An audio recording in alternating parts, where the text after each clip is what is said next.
Good afternoon, ladies and gentlemen, distinguished guests. Welcome to the second session for this afternoon. Our session is entitled Global Entrepreneurship and Competitiveness, Connecting Diasporas and Building Linkages. There's a lot in that, so we've got a busy hour or so as we discuss and interrogate that question. My name's Sid Meyer. I'm your moderator for the session, and I'm the chairman of AsiaLink. Let me start out by very much thanking Tan Sri Dr. Michael Yeo for inviting me to join and to moderate this session.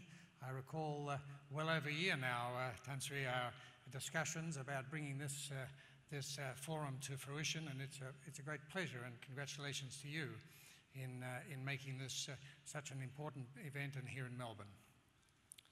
I'm going to introduce our distinguished panel one by one, after making one or two short introductory comments, hopefully to set the scene for this particular session. But Tan Sri Lee Kim Yew, who's with us today, Dr. Francis Chua, Mr. Lo Tak Seng, and of course Anne Lee, and I'll be introducing them briefly and apologising for not reading long CVs. All the CVs are in your programs where there's extensive details about the backgrounds of these panellists. This afternoon, each panellist will speak for approximately 10 or 12 minutes. Again, let me apologise in advance. There's a bell behind me over here, which you'll hear ring once the 12-minute mark comes up. So let me apologise for that. We don't want to interrupt you, but we do want to keep the time. I hope then we'll have an opportunity to hand over to discussion and debate and questions. So please have your questions ready along the way. I'd also like to then make a few closing comments to finish the session and reflect on one or two of the key themes that have come out of our discussion.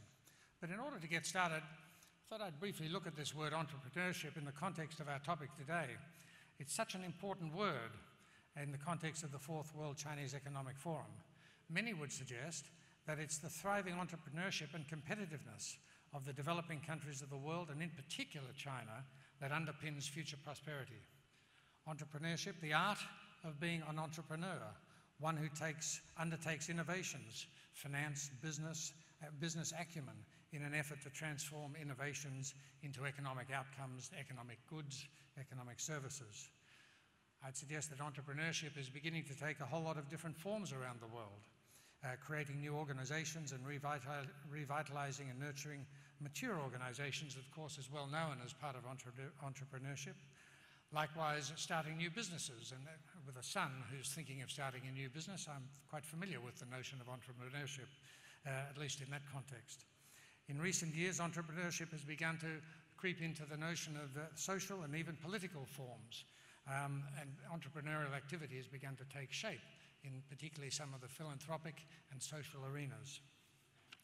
And lastly, of course, large organisations have engaged in perhaps not entrepreneurship, but intrapreneurship, perhaps the same amount of risk-taking and creativity, but a slightly different word. Entrepreneurship employs what Austrian economist Joseph Schrumpfer called the gale of creative destruction, to replace in whole or a part inferior innovations across markets and industries, simultaneously creating new products and new business models. When thinking about this topic today, I hope we'll have an opportunity to look at the linkages between global entrepreneurship and competitiveness, particularly in some cases to be able to look at some success stories in that area, to consider the roles of the diaspora as entrepreneurs, to see how the growing diaspora are using networks and linkages to enhance entrepreneurial activity and competitiveness. In thinking about the topic today, I also pose a few questions that might come along during the course of this next hour or so. But to think about the underlying characteristics of entrepreneurs being risk takers. Is risk all the same in the different countries? Is risk the same in China as it is in Australia and in other countries? I think about is in fact entrepreneurship perceived as the same thing in Australia and in China? Or is it different? Are the rewards different? Are the risks different? How do the very entrepreneurs that are growing in the growing Chinese diaspora working and living with partners in other countries? And how is that entrepreneurship building competitiveness there? Here, let me suggest that Australia has been the beneficiary of many entrepreneurial members of diaspora, including particularly the Chinese diaspora, not only Chinese, but across a whole range of different races. What are the sensible ways to engage with entrepreneurs in the diaspora, and what are the sensible ways to build competitiveness? There are many other questions, and I won't go on. At this point, it's my great pleasure to introduce our first speaker, Tan Sri Lee Kim Yew. And if I may, I couldn't think of a better person to lead off this topic, Tan Sri. Tan Sri is described as a patriot, a philanthropist, a visionary entrepreneur. Tan Sri pioneered the concept of country living and gated communities in Malaysia, the Silver Hair Program, Chip One Investment Scheme, the Palm Oil Grower Scheme, and many other firsts in Malaysia. He's the founder of the Mines Resort City and the Country Heights group of companies in Malaysia. Tan Sri.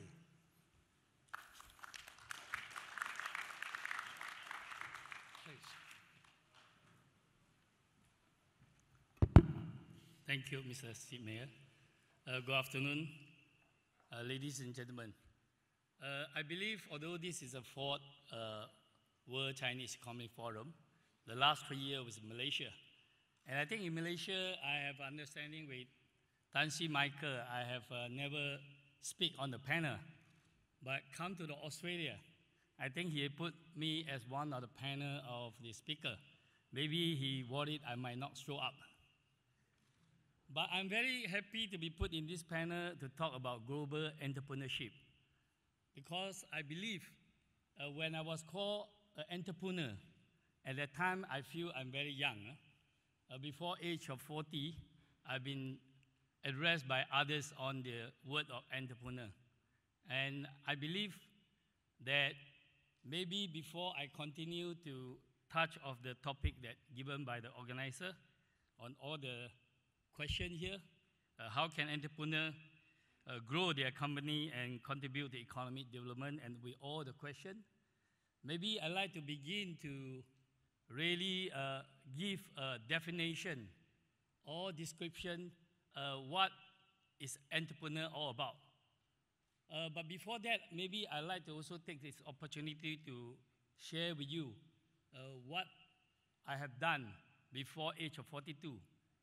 In fact, before age of 42, at the age of 30, I done a lot of businesses, from automatic gate even up to the first color TV.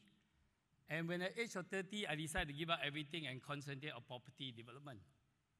And that time, I have calculated, I do subdivision project, at the rate of every day, I have actually developed a piece of land, average about 10,000 square feet, put in the road, electricity, and all the service amenity. And I also go to South Africa to go to Mauritius to develop about 4,400 units of what we call low-cost housing, and with the rate of building 6 houses a day.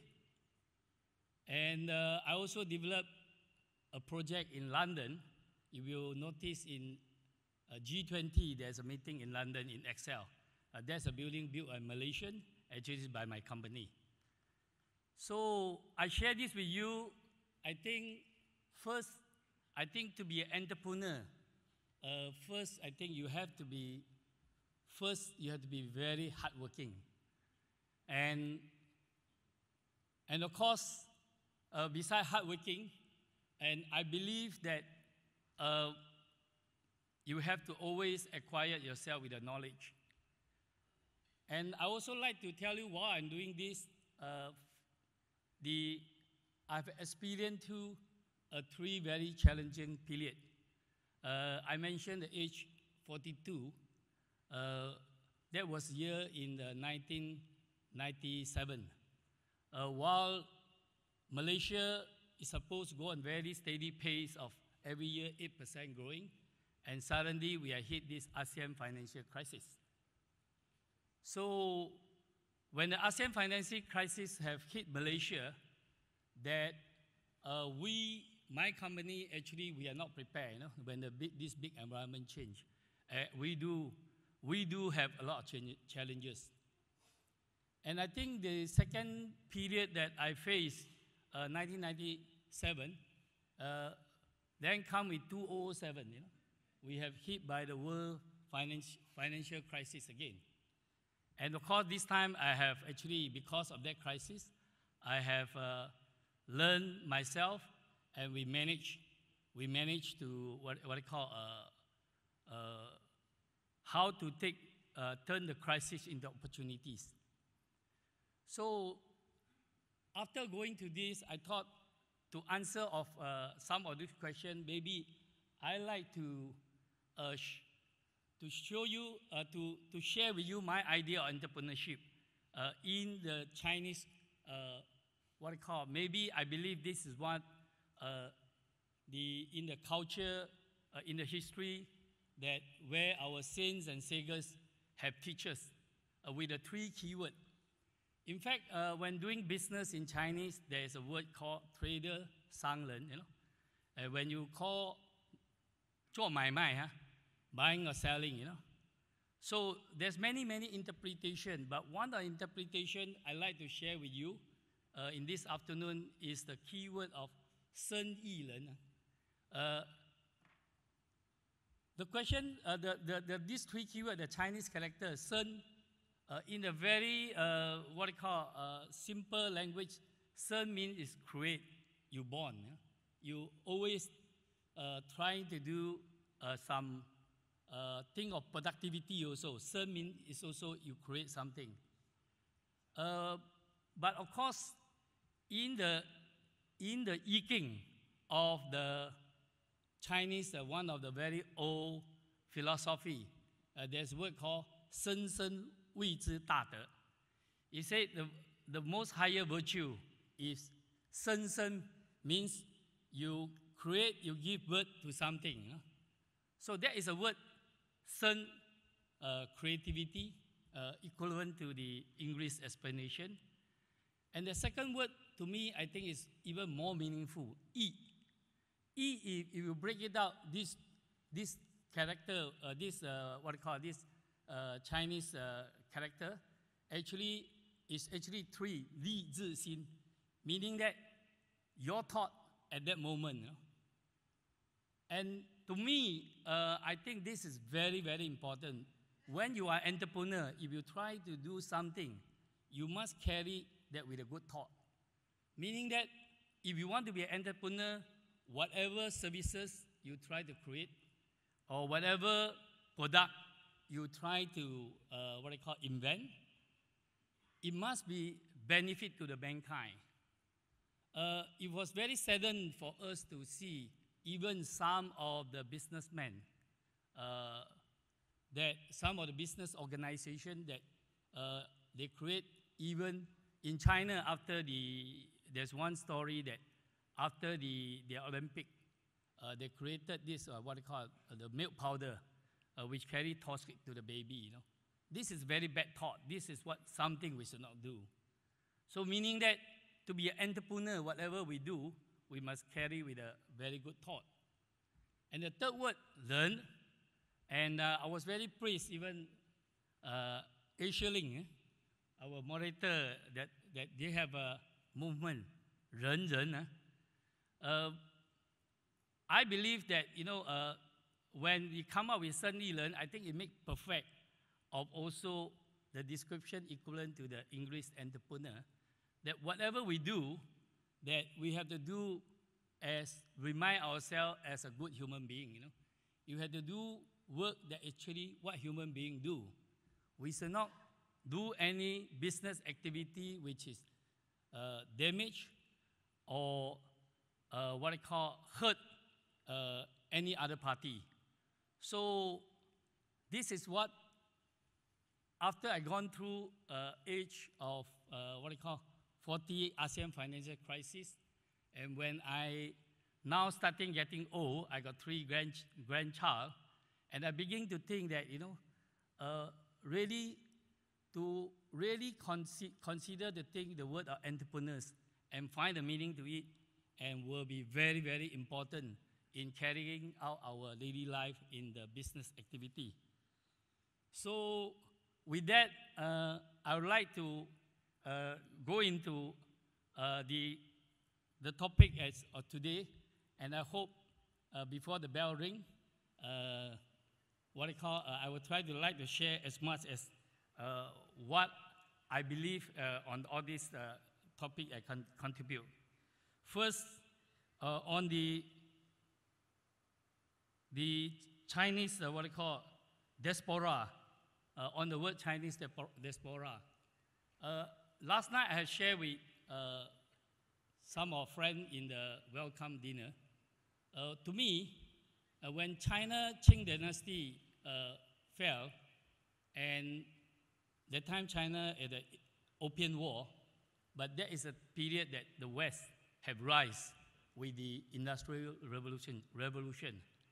And today, actually, whatever we do, either if we get involved, we build a company, we try to get the IPO, get listed, and or whatever, we involve in any financial instrument, insurance, or any manufacturing,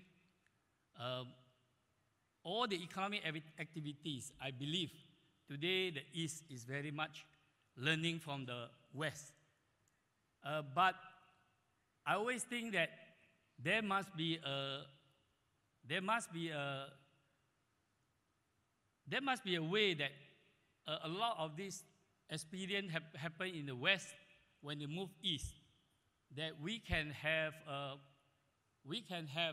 through the entrepreneurship, we can learn some of this mistake and perfect it. And this is also why I very much like to support this World Chinese Economic Forum, that is the East learn from the West, West learn from East. I just want to quote one example,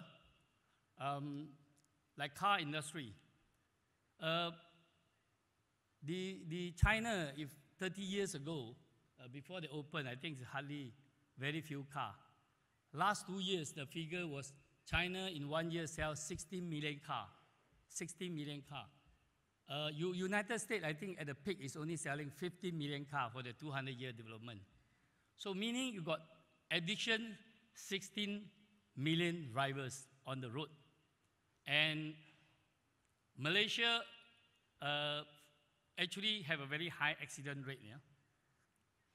So we should think that when all these things happen, can we have a better way, also turn a lot of this,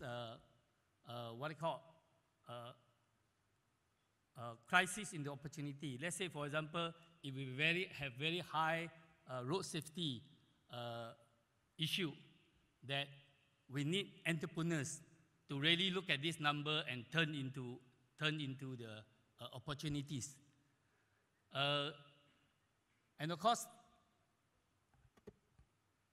coming to the trade where I'm in, property development, I always search for this answer. Say, in the Chinese thinking is building the family is most important. Then you want the roof over your head. And we all know every country, the GDP growth, the housing development is very important. And yet, nowadays, when we talk about property development, one of the problems of the property development is always hit in a cycle and up and down. And sometimes in the very serious with the term of the the bubble, the property bubble. So all this, whether we can avoid all these problems, so of course, this also can lead it to the entrepreneurs to really come away using all these crises and maybe turn into a business model. And of course, a lot I've been talking about the food crisis. And just now when I was listening to the two gentlemen, the economists, talk about a currency problem, I'd like to share with you a lot of this currency we heard about. I'd like to quote, there's a movie called Die Hard. If you remember this movie, they do all kind of things, and so difficult they break into the safe. At that time, I remember in the movie, they try to steal only 600 million US, like it's very big money. But today you talk about 600 million, it's like a very small money, you know. People are talking about trillion, you know. And so really for us at this age, we, as an entrepreneur, we have to think that if you make your money, where you're going to channel your money in the more, what do you call, more security, more sustainable business, is a very, very important issue. And what I do now, actually, I don't keep a lot of currency now. What I do now is, whatever I can, I buy land, you know? Because land is that one item that, you know, the God, you cannot manufacture, you know. So, so this is some of my thought about how we can grow our company in the contribution to economic development. And I was bit out just touching on Chinese diaspora that I like to end, because the bell is ringing, talking about Chinese diaspora. If you want to get the best Chinese diaspora, remember next year, turn up in this Chinese World Economic Forum, that it will give you really all the connection you want. I don't know whether you agree with me or not. No response from the... If you don't agree with me, never mind. I always notice some of my foreign friends, which I always admire them. We in Malaysia, we like to call our white friend Masale, you know. And when they appeared in front, they introduced a very beautiful Chinese wife, that this is my wife. I think those are the people that is most smart, that they really know how to use advantage of this really so-called Chinese diaspora. Thank you. Thank you. Thank you indeed, Tan Sri. It's now my great pleasure to introduce Dr. Francis Chua. Dr. Chua is the Chairman Emeritus of the Philippines Chairman of Chamber of Commerce and Industry, and a much decorated man in the Philippines for his contribution to entrepreneurship, to managerial excellence, and to business in general within the Philippines.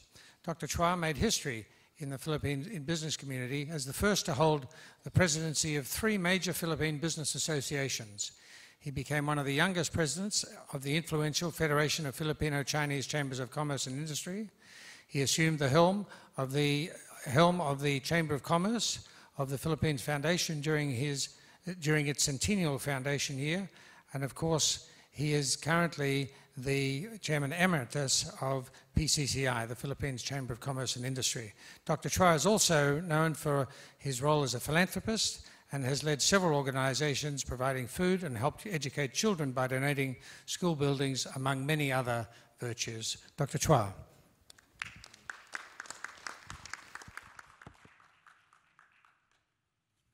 Thank you, Sid.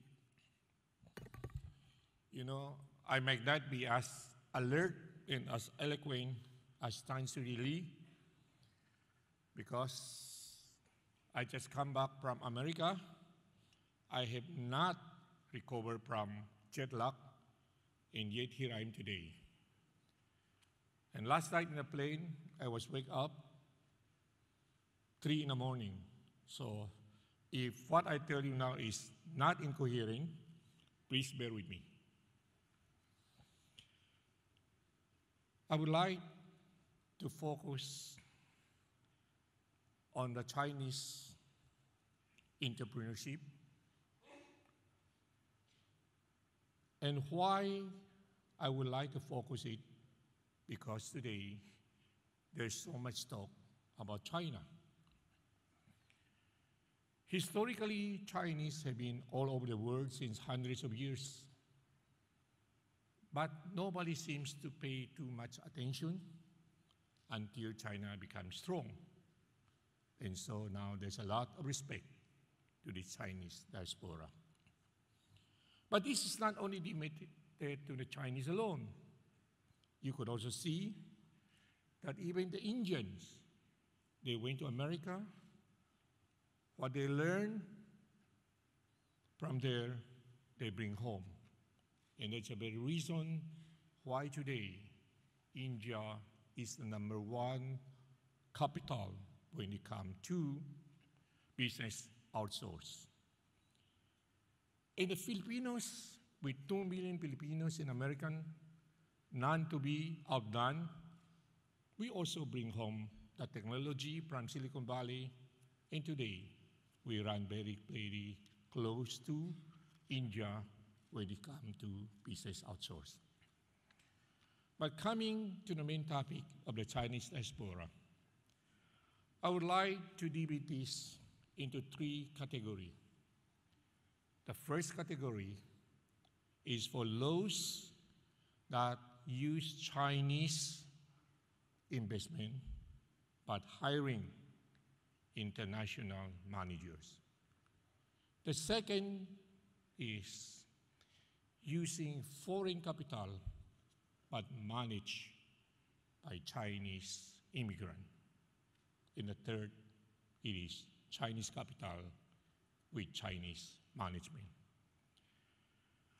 The first one, I would like to make mention about the well-known Chinese Lin Shaoliang, or better known as Sudono Salim. He originated from China way back in 1930, and through his connection in China, in Hong Kong, in Singapore, he had built a global empire. His flagship is First Pacific. And how did First Pacific grow? It grew by investing in 4 major areas. But what's important is not in what area he invested. The most important thing is he is focusing only on one product. He's focusing only on one client, and his client is every single individual in the Philippines. In fact, all his business is related to any single individual from the day he was born until the day he died. And why did I say that? He owns at least 6 major hospitals in the Philippines. And isn't it, if a baby got born, you went to the hospital. And he see to it that the water the individuals bring in the house come from his utility company. He also sees to it that electricity in the house also come from his electrical distribution company, which we call Meralco in Manila. And even the TV you see in the Philippines, it comes from his group. He owns Channel 5, and very soon he's also going to own Channel 7. The newspaper you read, the major newspaper in the Philippines, also come from his group. So this is the business principle that the group built. It's based on business for any single individual, and that's how he built his business. That's how he challenged his competitors. The second person that I'm going to mention is Mr. Ramon Ang. He's the one who ran the empire of San Miguel Corporation. He's not the biggest stockholders. In fact, he started as only a manager. But how he depart from Mr. Lim Shaoliang? Instead of going to detail business, he go to one step ahead. It's called wholesale. Well, First Pacific is in the distribution of power only. He is in power generation. He is also, through his friends, in transmission. Where First Pacific is only on distributing the water, what he did, he is in the business of constructing hydroelectric dam, and this dam restore water. And he told me that henceforth he will concentrate of acquiring all the water resources in the country. When it comes to transportation, he is also in full integration. He is not only into airline, he also built airport. He is not only into highways, but he also built railways. And because of his focus in infrastructure, he get out of competition with the First Pacific Group. And the third that I would like to make mention is Chinese, with his own investment, and he managed it by himself. This is a young person called Mr. Tony Tan. He started as a simple employee, but he had a vision in one thing, in food. So he went to America. He learned from a McDonald University. He come home with an expert and started the Jollibee. Jollibee became the most popular hamburger brand in the Philippines. In fact, he was able to take over the business and fight against McDonald's and a lot of other important foreign brands. He have so many branches, and he have also so many franchises. He have Chowking, which is noodle. He have Inasal, which is chicken barbecue. He have the biggest cake group, and he have the biggest pizza group. And not contented with that, he go to China. He acquire the big names in China, which include Yonghe Tawang, which is in the business of milk. And then he even go into the business of Potridge, Hong Zhongyan, and also into fine dining, San Ping Wang. Now he's not only in Philippines, he's not only in Asia, he's also in America, and he's also in Australia. The reason why I make mention these three persons is because they represent the Chinese diaspora who manage with or without their own money. But of course, aside from this, there are a lot of other important Chinese entrepreneurs, and each have its own market. That's how they try to prevent competition. Take, for example, Mr. Henry C. Jr. Yes, he's in property. A lot of people are in property, but he just concentrates more in the building a mall. And why in a mall? Because his mall is not in the business of just selling product.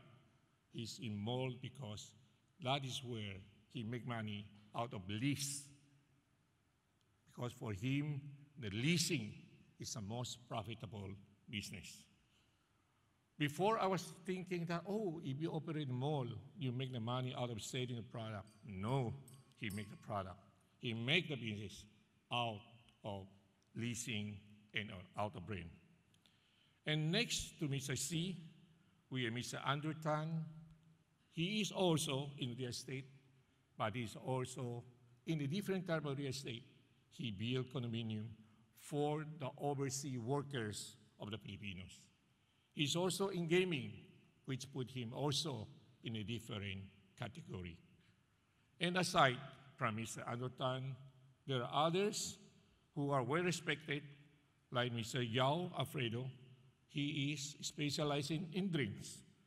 And finally, let me make mention about Mr. Lucio Tan. He is in the business In the Philippines, we call it the sin business. Of course, it's a sin, but because it's tobacco and because it is wine.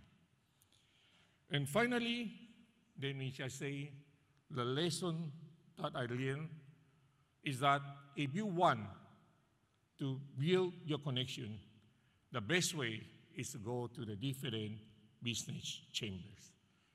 In the Philippines, you have Philippine Chamber of Commerce, you have Philippine Federation of Filipino Chinese Chamber of Commerce, and throughout Asia, there are so many different types of chambers. Just in Singapore, you have Singapore Chinese Chamber of Commerce, and in Hong Kong, you have a Chinese General Chamber of Commerce. And these go through also with the other business association in ASEAN. And definitely in China, you have to come to know the CCPIT, the one that's engaged in international trade. So these are the connections that could bring you to Asia. These are the connections that could bring you to China. Thank you.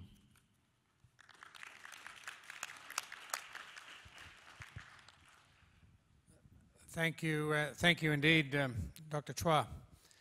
It's now my great pleasure to introduce Mr. Lo Tak Sang. Mr. Lo serves as a special advisor to the Executive Board of the Swiss Asian Chamber of Commerce, and in this role, he's responsible for promoting and developing inbound flows to Switzerland, particularly from Asia.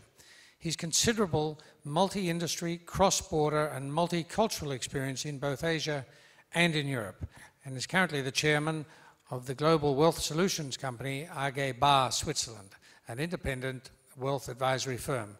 Please join me in welcoming Mr. Lo.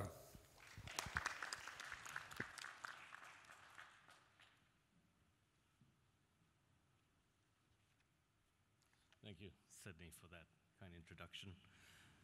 Honorable guests, distinguished guests, ladies and gentlemen, the Chinese diaspora has come a long way. What started as a journey by communities, families, and individuals a few generations ago is finding new meaning, as well as a renewed sense of energy and direction. China, too, has come a long way and is discovering that she can have bold visions that she can fulfill, and the sky is not the limit.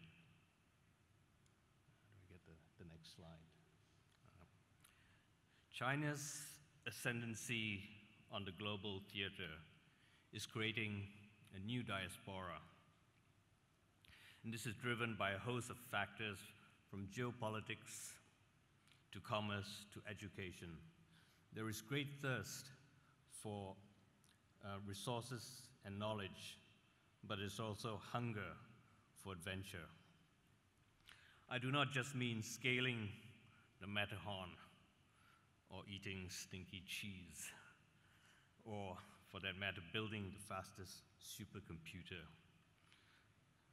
but the pursuit of business or businesses globally. And therein lies an important feature that many do not quite understand or fully appreciate, and that is scale. In a tiny village in Switzerland, as we hosted a visit by a delegation from the province of Zhuhai to a Swiss aerospace group, we learned that Zhuhai hosts the fourth largest civil aerospace show in the world and is poised to become a leader in the aerospace industry in China. By default, you can extrapolate this to being one of the largest centers globally. If you look at other industries such as clean tech, food, transportation, infrastructure, information technology, you start to get the picture that the massive scale and ambition of the players in China force their global expansion. At the same time, overseas Chinese are reconnecting with the unfolding substantial opportunities and many host nations are encouraging and supporting this new dimension of connectivity because it is important. It's important because properly harness new patterns of trade and investment will emerge. Here's a twist. I put forward to you an example of a diaspora with a powerful economic agenda. To my mind, which is very few parallels. A landlocked nation with some 10% of its nationals living and working abroad and having very limited natural resources has built a vast and diverse economic footprint globally. Roughly 1/5 of its population, in fact it's higher than a fifth, is foreign. Its industries are global in reach and scale, as is the mindset of their leadership and management. Key industries include healthcare, food, power systems, infrastructure, precision engineering, commodities, and insurance. Note that much of this wealth creation from industry has been relatively recent. Nascent traditional clusters of industry sought and found new vistas. Swatch came from nowhere, but sprang from the genius of an individual, Nicholas Hayek. The late Nicholas Hayek, to be precise. Nestle was and is still a milk company. But milking Swiss cows alone does not create the world's leading food company, which today has a market value of some $200 billion US. Note that it's also got zero debt. To give you an idea of scale, at the other end, at the family level, a private pharmaceutical distribution group focused almost exclusively on Asia and owned by a single family has built sales approaching $12 billion US, largely organically. This quest is by no means limited to large companies, but medium-sized companies such as Pilatus, the aircraft company, and Fauzug, which is Wiezug, whose main business is kitchen equipment, turnover about $600 million US. Both companies, by the way, have a strong presence in Australia. And importantly, I did not handpick these as my key examples. Vision aside, what are the factors that conspire to create, bind, foster, and sustain this extraterritorial Swiss economic fabric? Some of the answers to this question are fundamental to our topic of diaspora, the new diaspora to be precise, built on cross-border economic linkages. Australia forms a part of this jigsaw because it has captured and successfully integrated its Chinese population, as it has with other immigrant groups. And indeed, might even see its corporations and enterprises spearhead the challenge. Geography is not an issue, as the Swiss have proven, nor entrepreneurship, which is a given, but people, presence, and trust. Allow me to articulate.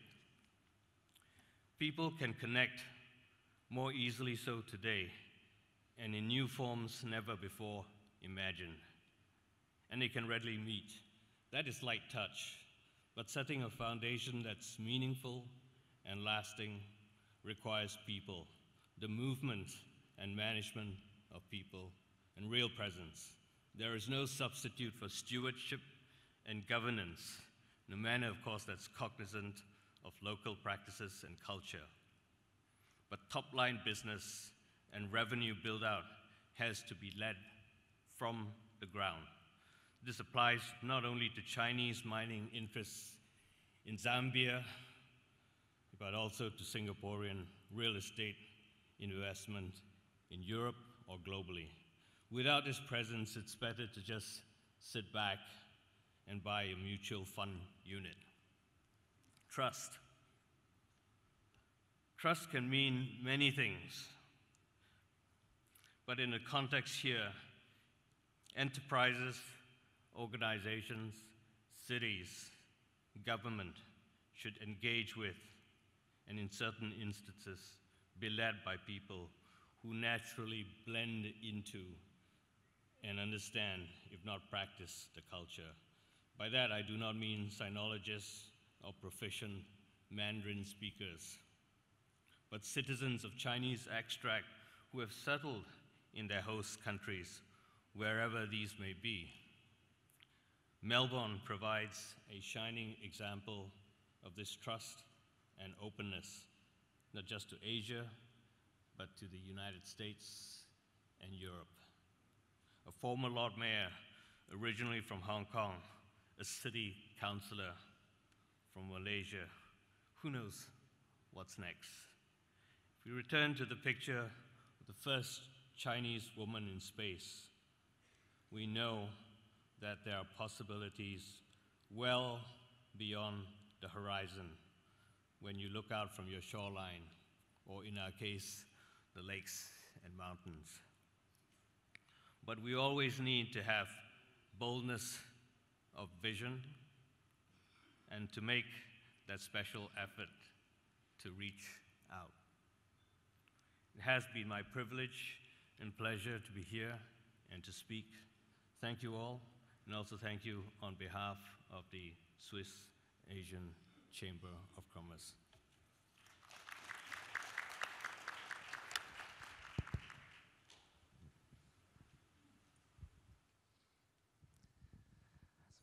Thank you. Thank you very much, Mr. Lowe. Our last speaker today is Anne Lee. Ms. Lee is the investment director at Bowen Enterprises and a third-generation member of her family business, working as the investment director, handling risk management, analytics, and strategy for all asset classes. She's also deeply involved in philanthropic initiatives as well as general family welfare for her family. I'm going to ask you to make a few comments and then we'll proceed with our conversations. And as I said earlier, please have some questions ready when I open up the floor for questions. But Anne.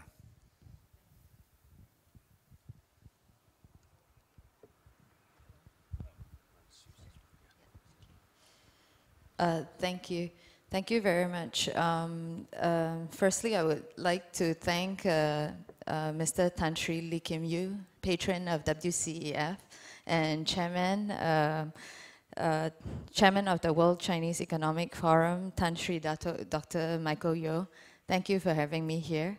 And also all the dignitaries, the excellencies, and all the ladies and gentlemen who are corporate representatives from both the private and public sector.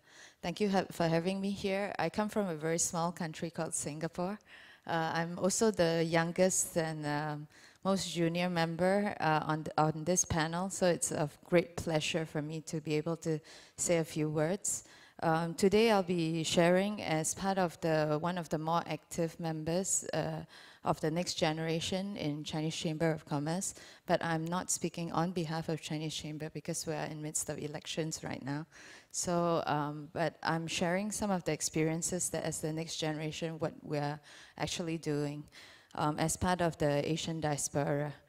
In terms of the contribution to the economic development, what most of us do is actually a lot of business experience sharing and networking with both the elders who have become pillars of the country, who have built up the country, as well as networking amongst the next generation successes in business in Singapore.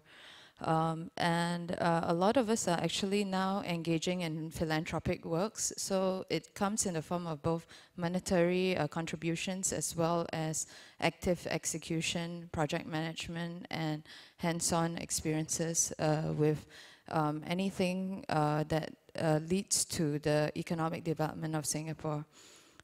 This may include everything from trade ties enhancement through ties building and understanding across different countries. Like for example, with Malaysia, we have a lot of tourism ties.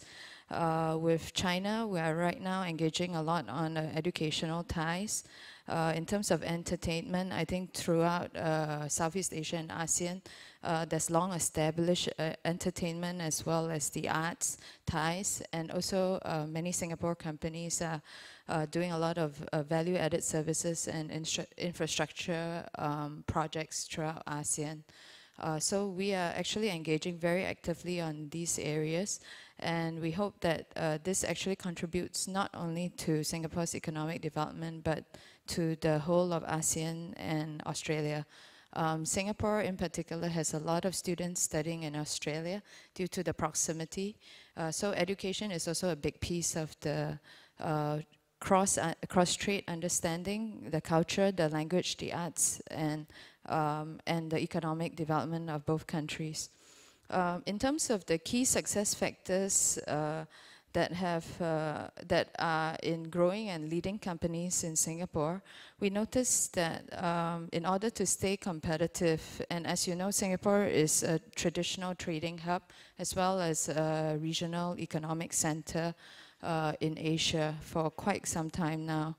So we have been traditionally focused on productivity because we used to be very active manufacturing hub, and right now we're increasing productivity to a further level, mainly because the cost is rising. So we have to increase productivity in order to maximize our limited resources and our increasing costs.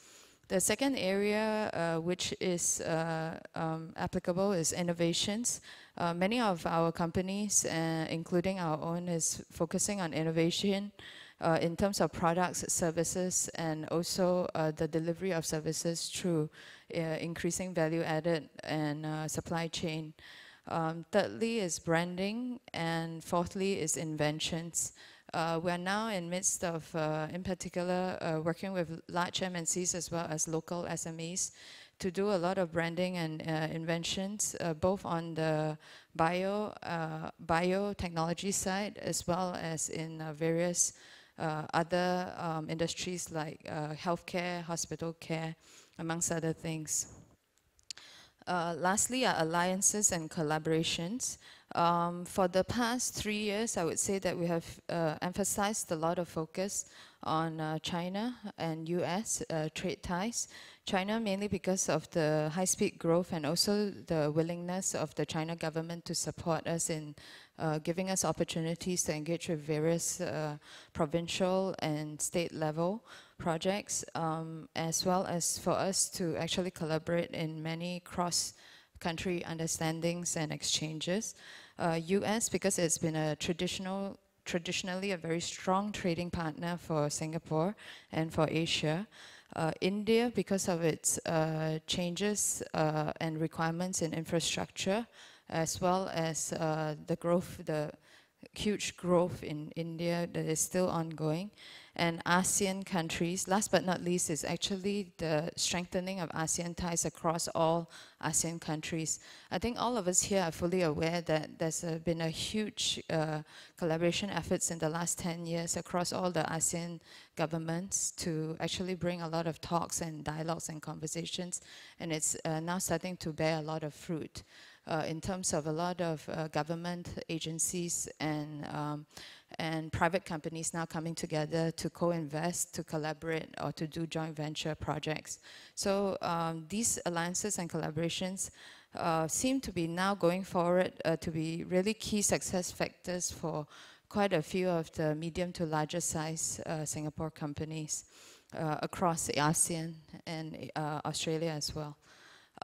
Then in terms of the another way of enhancing business competitiveness and another key success factor is continuous cultural understanding and improvement of languages for the company's own global teams.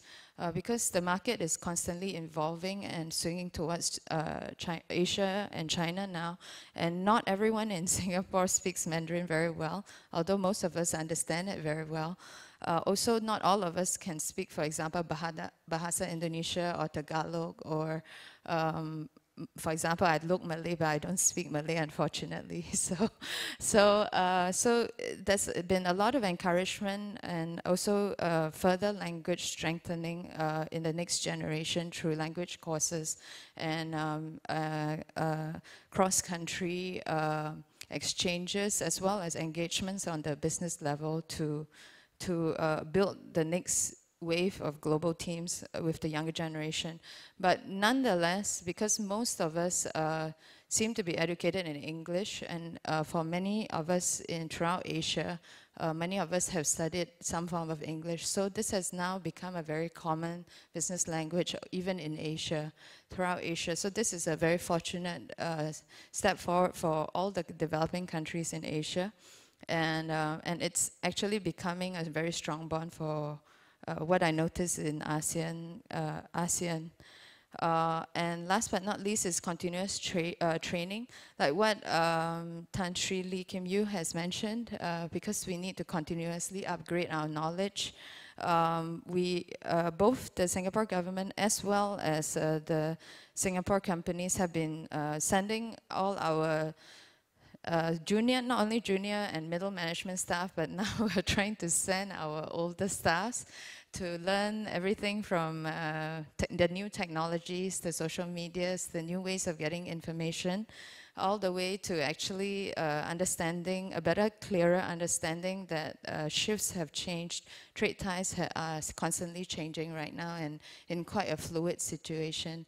So this continuous training is important. We understand that with each age group, our assumptions are a little bit different. Our work ethics may also differ. So this continuous training is actually to reinforce what had been some of the key trademarks of Singapore firms, which is integrity, the ability to deliver, and efficiency, high efficiency. So in terms of key management challenges in our Chinese diaspora and in the firms in Singapore that's driven by the ASEAN diaspora, whose founders are all now aging, one of our key issues is, of course, next generation succession.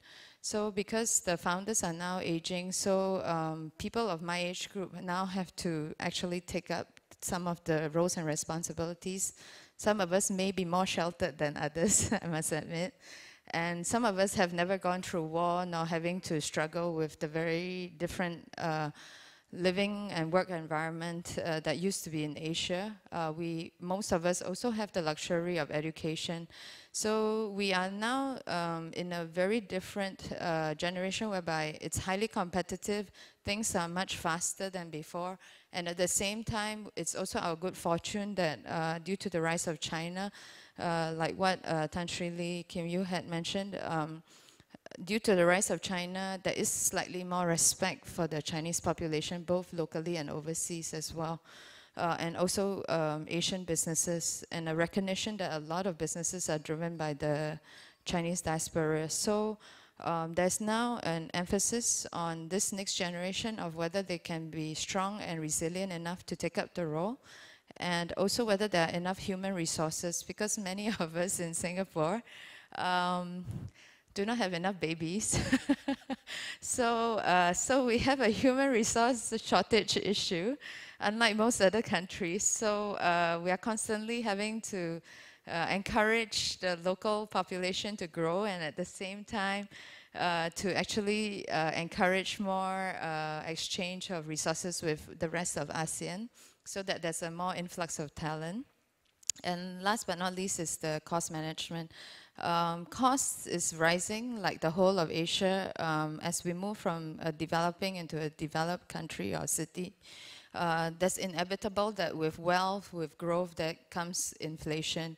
And with inflationary costs, every industry is hit, every company is hit, and all of us are in very tight control of our costs in order to sustain ourselves going forward. This will continually be the theme, I'm sure, because Asia is no longer the same as before. So this is how we have grown, and a little tidbit of I'm hereby sharing some tidbits of the the entrepreneurship and the competitiveness of some of the firms in Singapore. And I must thank everyone once again for this opportunity for me to say a few words here.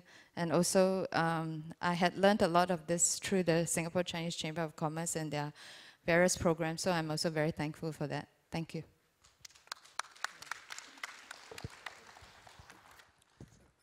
Thank you indeed, Anne. That's better. Could I open the floor up for questions, please? And ask you to raise your hand and just give us your name. And we'll see if we've got some questions for our panel. Not at the moment. I wondered if I might be able to start with a question. And Mr. Lowe, you've given me the thought of perhaps being able to contrast the entrepreneurial style of some of the very successful entrepreneurial people and companies which you highlighted in your presentation against the other very successful entrepreneurial styles that Dr. Chua talked about. But perhaps from your perspective, uniquely with a European perspective on it, what do you think are some of the differences in entrepreneurial styles? Well, actually, at the end of the day, there are not too many differences. Fundamentally, every entrepreneur is a risk taker. Every entrepreneur has failed, actually, quite a few times. And for them, failure is a process. And I think that's very, very important. If I look at Tan Sri Kim Yew, he's fought many battles, he's bruised, but he's never considered any setback to be a failure. It's a process. And that's the same in Europe. I think Europe needs less of the nanny state, and Switzerland is actually an exception because it does not have the same kind of structure as the rest of the EU. Its tax system is actually very, very conducive. And someone could argue, how does a low tax economy actually generate so much wealth?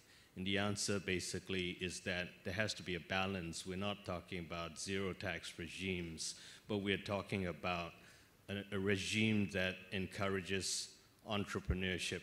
I think that's very important. The whole of Europe is burdened and saddled by very high blanket disincentives. And I hope that Asia will actually, including Australasia, have the right systems to promote entrepreneurship. Of course, we could get into cultural differences like not losing face and so on, but at the end of the day, failure is a part of the process. And all these companies that you see in the that I've mentioned, actually when they go abroad, they really don't look at the failure possibility, but the greater opportunity. For a kitchen company to come to Australia, I mean, it's remarkable. Coming from a tiny village with about less than 50,000 residents and saying that Australia is its most successful market in Asia and it's going to spearhead its Asian expansion, including going up to Malaysia from Australia. Tan Sri, from your perspective, you've met and dealt with entrepreneurs from all over the Asian region and I assume all over the world. Is entrepreneurship considered the same in China as it is in Malaysia, as it is in other countries? Does it mean the same thing? I think I'd like to give this answer as actually on the individual level, like entrepreneur take risks, trustworthy, subscribe to the certain value in your personal capacity. But I must say, in the different environment, I believe when you are in environment in America to do business, it's different. And you are in the environment in Malaysia also different.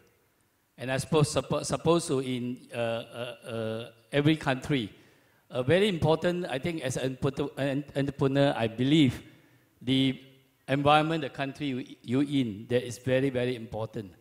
Like myself, in Malaysia, I have a little bit worried now. I see a lot of these government institution is called GI, what do you call, even Singapore you have, GIC, or you have to face up with all this competition. And, but to me, but if you describe yourself as an entrepreneur, they can be what I call very flexible. Always you turn crisis into opportunities. So the environment is something that you have to deal with. And also I always advise, even you look at China, when 2008, before the what I call world financial crisis, I was with one of my very successful Chinese friends in Dubai. China actually is really rising high. And I gave him a piece of advice. I said, he's my really, what I call god brother. I just said, I would like to share, because I gone through ASEAN financial crisis. And I said, as entrepreneur, always be careful. Within your environment, your small environment, you might be able to control. But when the big environment change, you are not careful, you are already suddenly caught. So I think that is the difference that we have to watch out. Thank you. Thank you. Any questions? Yes, please. Answer.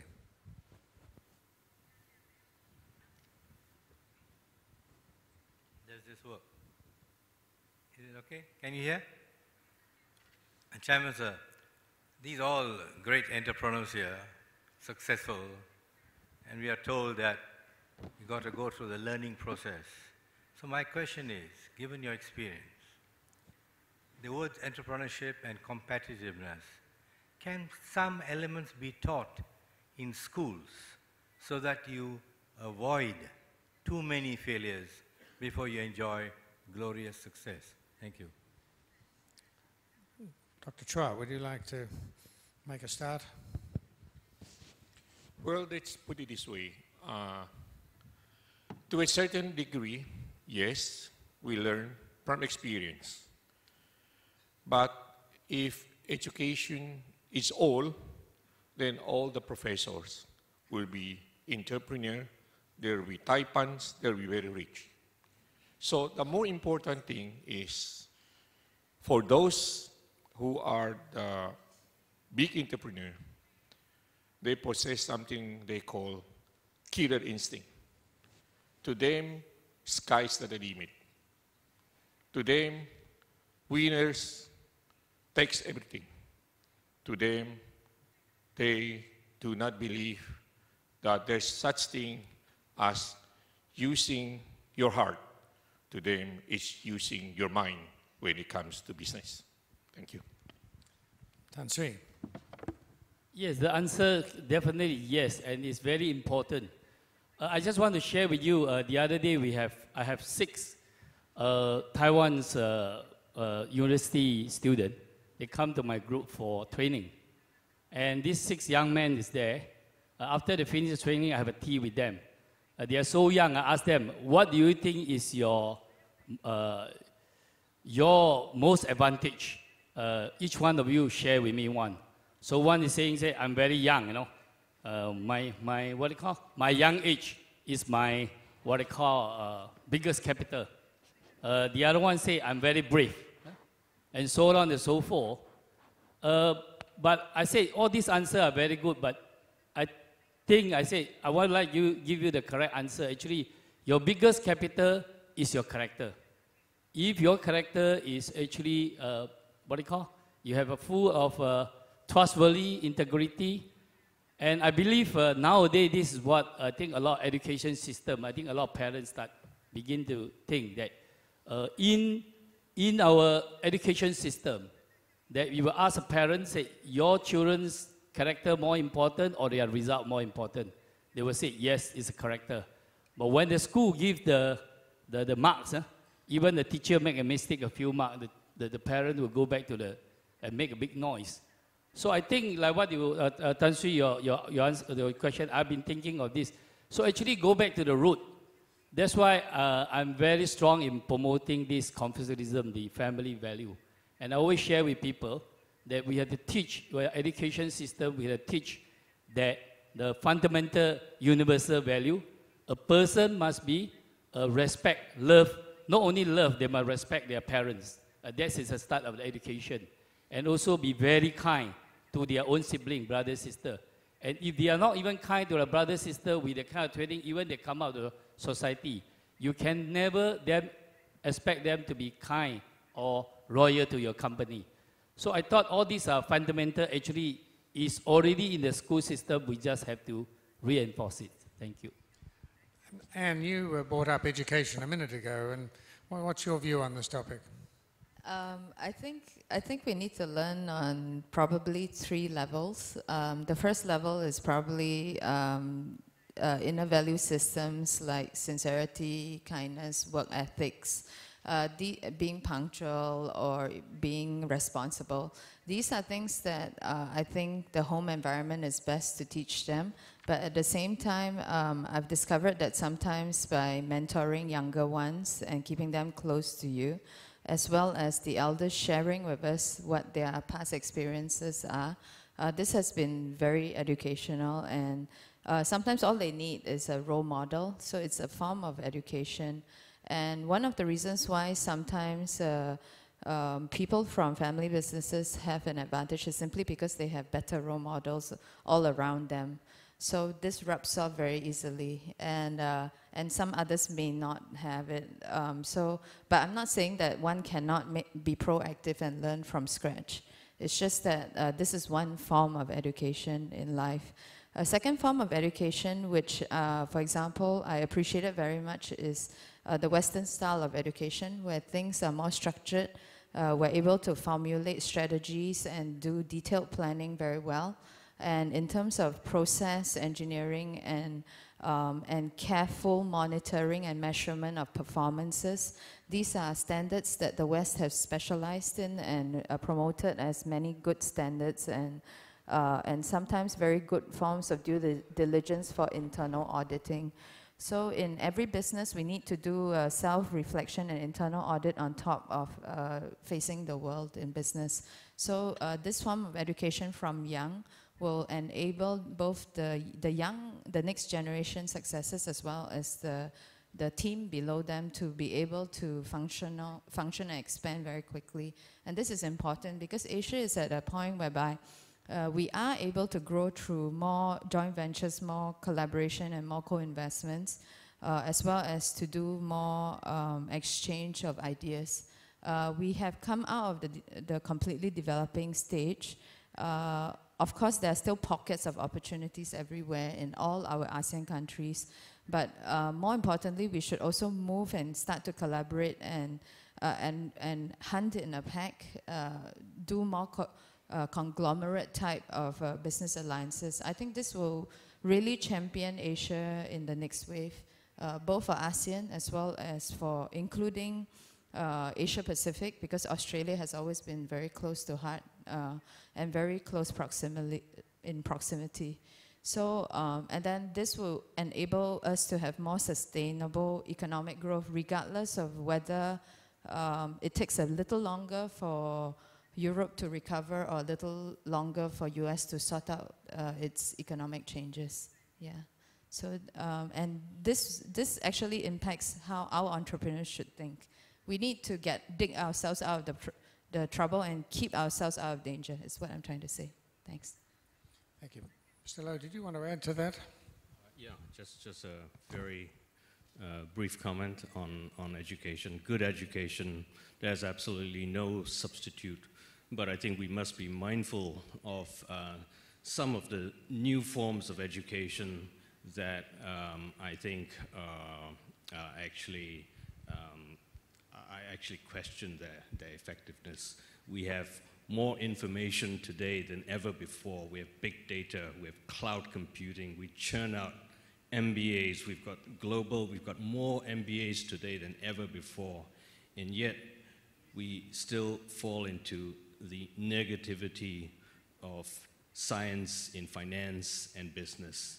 And you know, I can give you lots of examples, but I think that we have more information than before, and yet none of all this information is going to solve our banking crisis. We're moving more into the second phase of voodoo economics and snake oil, to be very frank. We've got time for one more question from the floor, if there's a question out there.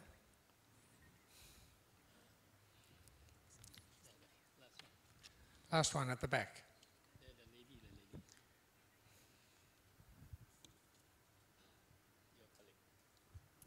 Jenny McGregor from, is it on? Yeah, is it on? Jenny McGregor from AsiaLink. I'd just like to ask the panel, we've had a big debate in Australia about what does this Asian century mean, and one of the issues that we've been talking about is what does this mean for business? Will business be transacted in different ways? Will Western norms continue to dominate the way international business is managed? I'd really appreciate a view from the panel whether Chinese norms will be more dominant in the future. Thank you for that question. In order to keep to time, we're going to go for brief answers here. And if I may start with you. I think it will be. I think the Western style of dealing with business is something that the whole of Asia Pacific has gotten used to, and also due to the increasing use of English as a common platform for business. This will, I believe, continue on. At the same time, with emerging powers like China and India coming up, there's no doubt that just like every company going into any single country or any single market, there will be inevitably a need to adapt your local teams or your local businesses which are operating in that market into the local culture so that you can function properly. But overall, I think depending on where you are headquartered, your company culture will still dominate. So it will be a combination of the general business atmosphere, which is global, the corporate culture, which is your internal corporate culture, and lastly, whether you are operating to target specific markets. Naturally, in those specific markets, I believe you have to go with the local culture because otherwise you will just increase your own costs and then you have to earn more money to pay for those costs. Yeah, thanks. Mr. Lowe. Yes, localization is key. Will there be cross-border implications of the rise of Asia? Yes, I think we have to be mindful of how each culture deals with things differently. And I think always the problems of cross-border business are not language, it's cultural. And I think what I've learned in Switzerland is the Swiss do it very well. If you look at Roche has a very big interest in Japan, Chugai. It's got 6,000 employees, but it's only got one gaijin leading it. I mean, that is remarkable. This is one of the largest drug companies, and it has used local standards. It's only run by one person. In fact, he's not even Swiss, he's from America, and he's got a very small team and they're virtually invisible. So I think we have to be mindful where we are doing business. Tan. Yeah, my answer will be changing the mindset of people. Say, for example, that, we talk about a lot of food safety. I always like to quote, nowadays a lot of people actually, family is very wealthy. They can afford to buy a Louis Vuitton handbag, 30,000, 40,000, a watch, 100,000, a car, $1 million. But when they go to the market to buy vegetable, or their servant to buy vegetable from the market, for a few dollars, they still bargain about it. And with that, nowadays, we have a lot of knowledge now. A lot of this farming are using a lot of chemical toxic. Meaning, although you are very rich, but you are feeding your family over the table a lot of this toxic. And you think compared to those luxurious goods you buy, and then whatever you pay for the food, actually is really the figures is really, really imbalanced. So we have to change our mindset that we know if organic food is very important, you must be able to pay a bit more. So I think beside the mindset, then we still need, that is what the role of entrepreneur, you must be able to understand this already, and you can turn this, when the market, you see the demand of this organic thing coming, and you have to set up an example and make sure this is what they call profitable, what they call sustainable kind of business, and still make a success to it and show it to the world, then other people will follow, you know. The market is always very big. Doesn't mean the first one entrepreneur do, he make the most, but there will be a lot of wave that, you know, like a lot of industry, you start, the what they call the starter, but changing the mindset and entrepreneur take the step and really create a business model. I think that to me, that is the answer. Thank you. For the final comment on this particular question, Dr. Chua, do you want to add anything? Or? More or less, I do agree with our different panelists here. The more important thing is whenever you go to a new country, it would be best to get yourself a consultant based on the country, lawyers based on the country. There are a lot of pitfalls that we thought that we know, but it's totally different. But for those who really could not afford to hire expensive consultants or lawyers, that's why I stress it's good to talk with the local chamber. Thank you. Thank you. Thank you very much indeed. In the interests of keeping to our timetable today, I'm going to pass on a few summing up comments. To say, firstly, thank you to ASLI and the leadership at ASLI for putting this topic on the agenda. This has been a rich discussion today. I've enjoyed it enormously. Would you join me in thanking the four panelists with me today? And thanks also to the moderator, Mr. Sidney Meyer, and to all the speakers for sharing their views on the global entrepreneurship and competitiveness connecting diasporas, building linkages. Moderator and speakers, could you step forward for the group photo?